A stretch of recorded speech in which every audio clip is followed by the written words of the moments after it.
Hello everyone and welcome to this edition of Top 5 here on Press TV. I'm Hassan Tavikoli.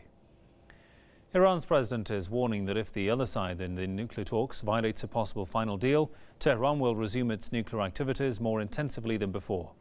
Hassan Rouhani said Iran will remain committed to a final deal if the P5+1 will fulfill their obligations. On Tuesday, the US State Department announced, before the June 30th deadline was missed at Tuesday midnight, that the talks between Iran and the P5+1 had been extended until July 7th. Based on a mutual understanding in the Swiss city of Lausanne, the two sides were supposed to reach a final deal by June 30th.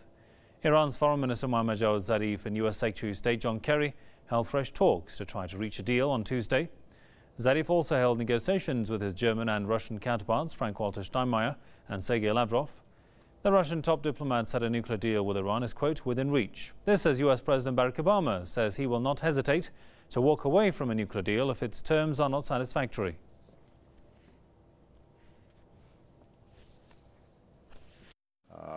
There has been a lot of talk on the other side from the Iranian negotiators about whether, in fact, they can abide by some of the terms that came up in Lausanne. If they cannot, that's going to be a problem. Because I've said from the start, I will walk away from the negotiations if, in fact, it's a bad deal.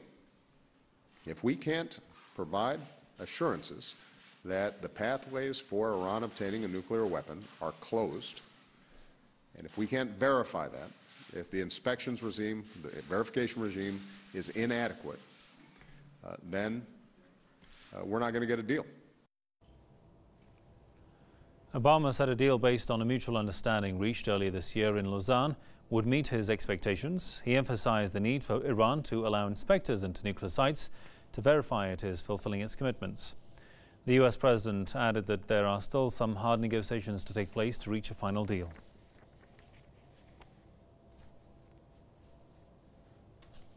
To discuss this further, let's go to Boston and talk to Dr. Kaveh Afrasiabi, author and political scientist. Welcome to the program, sir. Dr. Afrasiabi, with the talks being extended for another week, how determined is the P5+1 to reach a deal?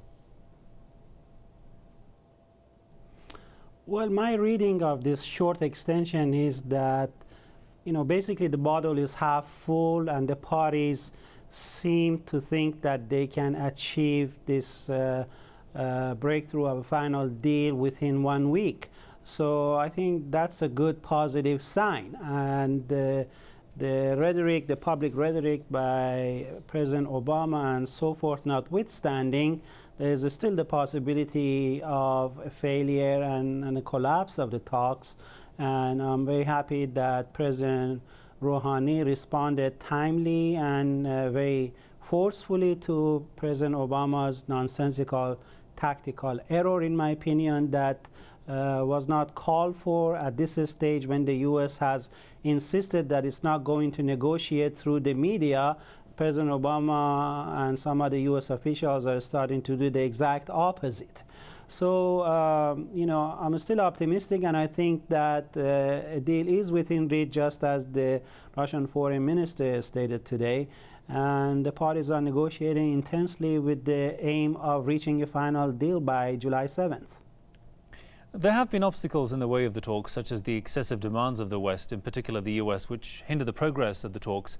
How much does the US need this deal as much as Iran does? Well, I really think that the U.S. should take Iran's warning, the warning by President Rouhani, very seriously. The U.S. Is engaged in duplicitous doublespeak, is accusing Iran of reneging on its commitments under the Lausanne Agreement, when we know, as a matter of fact, that it's the U.S. that is trying to renegotiate the number of centrifuges at the Fordo facility and a number of other provisions that were reached at the Lausanne meeting. So it's really not Iran, but the U.S. that is revising itself and is trying to get a hard bargain and presenting excessive demands that threaten to derail the talks. And hopefully the very timely and powerful statement by President Rouhani today serves as a wake-up call to the Americans that, the price of their unreasonable approach to this could be pretty high. And with President Rouhani's words in mind, what will happen if no deal is reached? Well, parties will go back to the drawing board. The possibility of a complete failure is pretty minimal at this point because of the extensive progress that has already been achieved in resolving the outstanding issues. And we have seen the inclusion of the International Atomic Energy Agency organically into the talks in this latest round, and that's a welcome development because the IAEA is shouldered with a very big responsibility to verify the implementation of Iran's obligations under the final deal, and there are some outstanding issues between Iran and the IAEA. So to converge the two negotiations between P5-1 and Iran on the one hand and Iran and the IAEA is a very good, smart move that facilitates the process toward a happy conclusion, a win-win resolution, hopefully by July 7th. But even if they don't reach a final deal by July 7th, this is not written in stone, and they can extend it. In my opinion, it might be too short, and they may require several weeks, maybe until the end of the summer, in order to hammer out their differences and reach a final deal.